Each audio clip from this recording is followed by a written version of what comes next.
नमस्कार, आप सभी का स्वागत है। दिल्ली के मालवीय नगर से एक बेहद दुखद खबर सामने आ रही है। दरअसल यहाँ पर एक होटल में आग लगी है आज सुबह ही और इसमें तकरीबन 21-22 लोगों के मरने की खबर सामने आ रही है। वहीं बड़ी तादाद में लोग बुरी तरह झुलसे भी हैं। कई लोगों को अस्पताल में भर्ती कराया गया है और कई इनमें से ऐसे हैं जो ज़िंदगी और मौत की जंग यहाँ पर लड़ते हुए दिखाई पड़ रहे हैं। अपने आप में ये बेहद गंभीर, हैरान करने वाला दुखद मामला है कि दिल्ली में एक बार फिर इस तरह से आग की घटना सामने आई है और इस घटना में बड़ी तादाद में लोगों को अपनी जान गंवानी पड़ी है। कई तरह की बातें सामने आती हैं। दरअसल अब ये कहा जा रहा है कि होटल को सिर्फ 6 कमरे की अनुमति थी, लेकिन वहाँ पर 25 कमरे रन किए जा रहे थे। होटल काफ़ी तंग और रिहायशी इलाके में बना हुआ था। होटल में अवैध रूप से बेसमेंट बनाया गया था। नियमों की धज्जियां उड़ाई गई थीं। आज सुबह जिस तरह से आग लगी उसके बाद यहाँ पर पूरी तरीके से माहौल जो है वो मातम में बदलता हुआ दिखाई पड़ा। कहा जा रहा है कि ये जो आग लगी ये उस वक्त लगी जब होटल में एक तरीके से ब्रेकफास्ट का समय था, उसी बीच ये आग लगी है। इसमें देश के तो लोग हैं ही, लेकिन बताया जा रहा है कई विदेशी भी इस होटल में रुके हुए थे और तमाम लोगों के जो मरने की खबर आ रही है। फिलहाल जो इस आग के ऊपर काबू पा लिया गया है लगभग जो खबर है, लेकिन अभी भी पूरी तरीके से इसको लेकर ये नहीं कहा जा रहा है कि इसमें क्या क्या नुकसान हुआ है, कितने लोग इसमें जो है पूरी तरीके से ख़त्म हुए, क्योंकि अभी एक मोटा मोटी आंकड़ा निकल कर सामने आया जिसमें 21-22 लोगों के मरने की खबर है। आपको पूरी खबर से अगर अवगत कराएं तो जो तस्वीर आप देख रहे हैं ये वही होटल है और इसमें आग लगती हुई दिखाई पड़ी है और सुबह का ये वाकया है। और इस आग में तकरीबन जो ये मालवीय नगर में होटल है फ्लोरेस स्टे, इसमें जो है 21-22 लोगों की दर्दनाक मौत हो गई। कहा यह भी जा रहा है कि हादसे में कुछ लोगों ने बचने के लिए होटल की ऊपरी मंजिल से छलांग लगा दी और सूचना मिलने के बाद दमकल विभाग की तमाम गाड़ियां मौके पर पहुंच गईं और घंटों मशक्कत के बाद इस आग के ऊपर काबू पा लिया गया।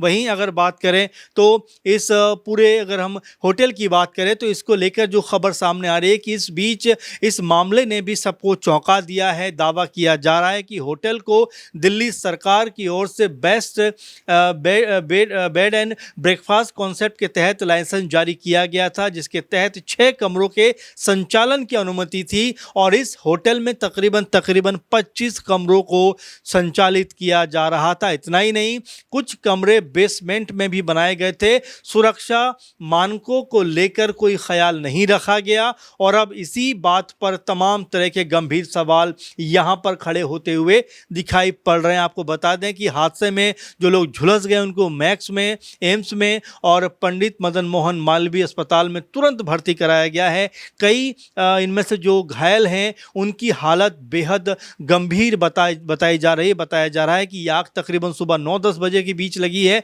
अभी फिलहाल आग के लगने के कारणों का पता नहीं लगा है। शासन प्रशासन तमाम एजेंसियां मामले की जांच करने में जुटी हैं। होटल में सुरक्षा मानकों और लाइसेंस संबंधी नियमों के पालन को लेकर भी जांच शुरू कर दी गई है। अधिकारियों का कहना है कि जांच रिपोर्ट आने के बाद जिम्मेदार लोगों के खिलाफ सख्त से सख्त कार्रवाई की जाएगी। अब इस मामले के ऊपर जो सीएम रेखा गुप्ता हैं उनकी भी प्रतिक्रिया सामने आ गई है। दरअसल दिल्ली की मुख्यमंत्री रेखा गुप्ता ने पूरे मामले के ऊपर दुख जताया है। उन्होंने सोशल मीडिया पोस्ट में लिखा है, मालवीय नगर में भीषण आग की घटना में जान माल की भारी क्षति से वो अत्यंत दुखी हैं। शोक ग्रस्त परिवार, जो शोकाकुल परिवार हैं, उनके प्रति उनकी गहरी संवेदना है और वो घायल लोगों के लिए शीघ्र स्वस्थ होने की कामना करती हैं और इस हृदय विदारक त्रासदी से प्रभावित सभी लोगों को शक्ति और साहस मिलने की प्रार्थना करती हैं। उन्होंने आगे कहा कि घटना की सूचना मिलते ही दिल्ली अग्निशमन सेवा, दिल्ली पुलिस, डीडीएमए और तमाम तरह की एम्बुलेंस और जो आपातकाल स्थिति से निपटने के लिए ज़रूरी साधन होते हैं वो तुरंत एक्टिव होते हुए नजर आए। बचाव और राहत का कार्य तेज किया गया और तुरंत जो कार्रवाई है वो वहाँ पर मुहैया कराई गई। अब ऐसे में रेखा गुप्ता आगे ये कहती हुई नजर आती है कि दिल्ली सरकार स्थिति पर पूरी और बारीक नज़र बनाए हुए है। प्रभावित जो परिवारों की सभी तरह की जो सहायता है और सहयोग प्रदान किया जा रहा है। दुख की इस घड़ी में दिल्ली सरकार प्रभावित परिवारों के साथ मजबूती से खड़ी है। हम इस त्रासदी से प्रभावित लोगों को हर संभव मदद करेंगे। ये रेखा गुप्ता जी जो दिल्ली की मुख्यमंत्री हैं उनका कहना है। लेकिन ज़रा अब ये बताया जाए, अब इस मामले पे लगातार प्रतिक्रियाएं भी सामने आ रही हैं। अगर हम जो प्रत्यक्षदर्शी थे, जो वहाँ लोकल के लोग थे, अगर उनकी बात हम सुनाएं तो वो यहाँ पर क्या कुछ कहते हुए दिखाई पड़ते हैं। वो इसमें से एक शख्स की बात करें जो मालवीय नगर में ही रहते हैं, हौजदानी गाँव के निवासी हैं, वसीम राजा। उन्होंने कहा कि जैसे ही शॉर्ट सर्किट हुआ हम यहाँ पर पहुंच गए। हम सबसे पहले मौके पर पहुंचने वालों में से थे। यहाँ एक गद्दों की दुकान है जिसे नुकसान पहुंचा था। हमने वहां से गद्दे निकालकर सड़कों पर बिछाए ताकि इमारत से कूद रहे विदेशी नागरिक और तमाम जो भी लोग वहां पर अपनी जान बचाना चाहते थे उनको जो है कोई तकलीफ ना हो कूदने में। एक तरीके से जो गद्दे थे वो सड़कों पर बिछाने का काम यहाँ पर जो वसीम राजा नाम के शख्स हैं ये कहते हुए दिखाई पड़ रहे हैं कि उन्होंने ये काम किया। इसके अलावा मनोज तिवारी जो बीजेपी के बड़े नेता हैं कहते हैं कि भाई ये बड़ी दुर्भाग्यपूर्ण घटना है और इसकी जांच होगी, पूरे स्तर पर जांच होगी और जो भी इसमें दोषी होगा उसके खिलाफ कड़ी से कड़ी कार्रवाई की जाएगी। वहीं बीजेपी सांसद जो हैं प्रवीण खंडेलवाल वो भी ये बात कहते हैं कि उनकी संवेदनाएं हैं और इस कठिन समय में वो जो है उन परिवारों के साथ में है। इसके अलावा दिल्ली सरकार के मंत्री आशीष सूद कहते हैं किसी को छोड़ेंगे नहीं, जो भी इसमें दोषी होगा उसकी जांच होगी और उसके खिलाफ जो कड़ी से कड़ी कार्रवाई होगी वो की जाएगी। तो ऐसे में बड़ा सवाल ये बन जाता है कि सरकार की तरफ से अब तमाम सारे लोग सामने आ रहे हैं, तमाम लोकल जो निवासी हैं वो सामने आ रहे हैं, लेकिन मसला फिर वही घूम फिर के आता है कि अगर 6 रूम की अनुमति थी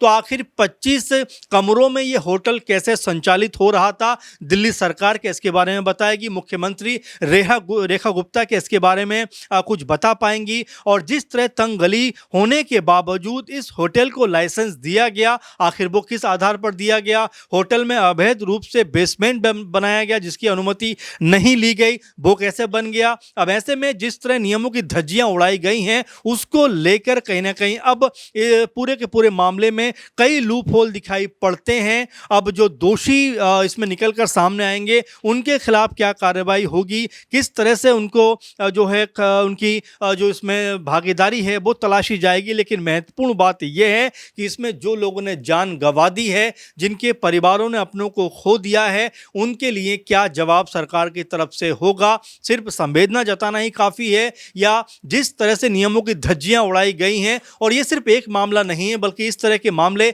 जब आप देखेंगे तो तमाम तरह से ऐसा नज़र आता है। और सिर्फ होटल में नहीं कि जहां पर आप देखेंगे कि नियमों की खुलेआम और जो है पल पल धज्जियां उड़ाई जाती हैं, लेकिन शासन प्रशासन अपनी आंखें मूंदे रहता है। और जब इस तरह का मामला सामने आता है तो सभी सरकार के जो मंत्री हैं, नेता हैं और जो पार्टी के कार्यकर्ता हैं वो निकलकर सामने आ जाते हैं कि कड़ी से कड़ी कार्रवाई होगी। लेकिन जिस तरीके से यहाँ पर कम से कम 20-22 लोगों ने अपनी जान को गंवाया है और यहाँ पर ज़्यादातर कह सकते हैं कि जो लोग घायल हुए इसमें झुलसे हैं वो भी गंभीर रूप से जख्मी बताए जाते हैं। इसमें भी कई की हालत जो है वो नाजुक बनी हुई है। तो आखिर इसकी जवाबदेही किसकी होगी। फिलहाल दमकल जो विभाग है उन्होंने आग के ऊपर तुरंत काबू पाया, नहीं तो ये मामला और भयावह होता हुआ दिखाई पड़ेगा। फिलहाल इस खबर से जुड़ी हुई जो अपडेट होगी वो आप तक पहुंचाने का प्रयास करेंगे। लेकिन आपका इस मामले पर क्या कहना है कि क्या वाकई में ये सरकार की घोर लापरवाही है, क्या वाकई में